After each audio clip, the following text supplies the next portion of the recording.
Welcome back to our video series on the stained glass windows here at Christ Episcopal Church in Elizabeth City, North Carolina. Today we're going to take a look at the third window in our Life of Jesus collection. That's the collection of windows that surrounds the nave of the church here. This window is the window that depicts the story of the boy Jesus teaching in the temple in Jerusalem. So I'm going to begin by reading that text to you from the Bible, and then we're going to turn the camera around and take a look at the details of the window itself. So that particular story comes from the Gospel according to St. Luke, and it's beginning in the second chapter at the 41st verse. Every year, Jesus' parents went to Jerusalem for the festival of the Passover. When he was 12 years old, they went up to the festival according to the custom. After the festival was over, while his parents were returning home, the boy Jesus stayed behind in Jerusalem, but they were unaware of it.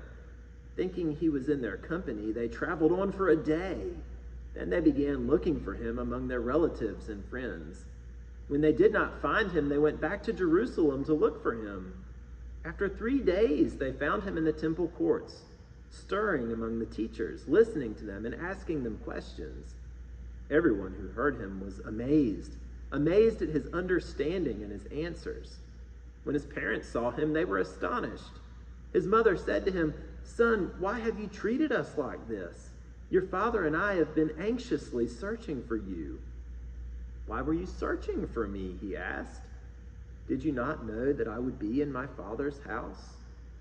But they did not understand what he was saying to them. This is the word of the Lord.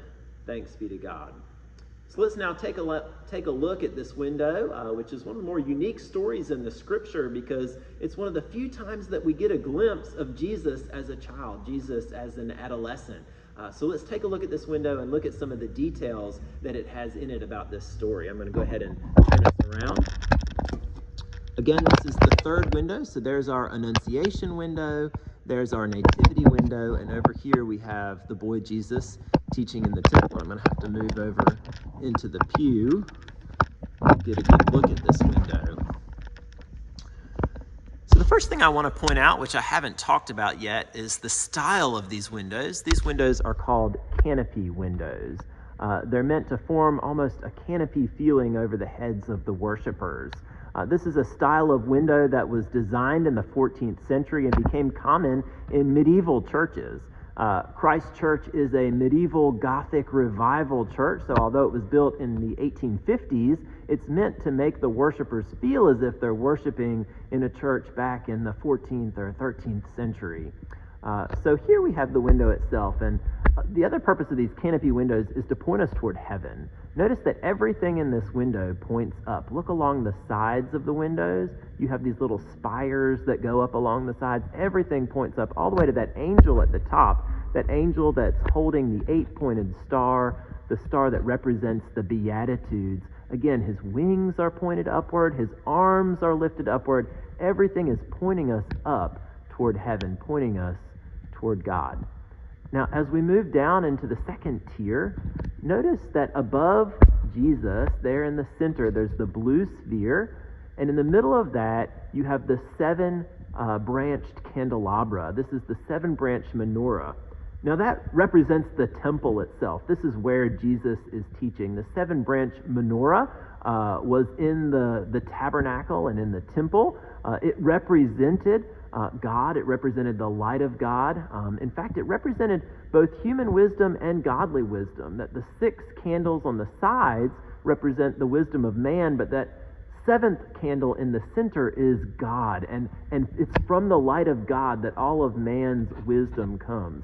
Now, the fact that this represents wisdom is important here because Jesus is teaching. He is that central candle, that light of God, that wisdom of God that comes down to teach man. So that's the significance of this 7-branch candelabra there in the center. The 7 branches also represent the days of creation, the 6 days of creation, and then the 7th day is the Sabbath, the day in which the Lord rested at the end of creation.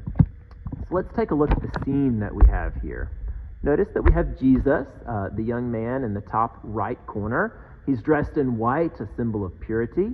Behind his head is that white and red halo representing both his purity but also the blood that will be shed for the sins of the world. Jesus has his right hand lifted up and he's teaching those who are below him. Notice that he's above the others. He's above the teachers of the law. He's above the Pharisees, who were the three sitting there on the bench beside him. He's above the scribes. Notice the scribe in the bottom right-hand corner, the man with the blue cape holding the scroll. He is the scribe, and we have the Pharisees and the teachers of the law there. Jesus is over them. His authority is greater even than the teachers in the temple. This is a significant moment in Jesus' young life, that he is exercising this godly authority. He is showing that he is divine even as a young man. He also has his hand lifted up almost in a form of blessing, that he's blessing these men by what he's saying, by the wisdom that he is imparting. Notice his left hand is outstretched down below. He's welcoming them. He's inviting them into this holy conversation, this conversation with the Son of God. Now, we also have two characters back there over Jesus' right shoulder in the upper left-hand corner of your screen. That's Joseph and Mary. Notice poor Joseph and Mary. They are white as ghosts, aren't they? They are terrified. They have not seen their son in 3 days. He's been missing. Yet they are coming to him and seeing that he has this authority from God. So Joseph and Mary are back there. They are scared. They're frightened for the sake of their son, but they come to realize that Jesus is doing his Father's work in his Father's house.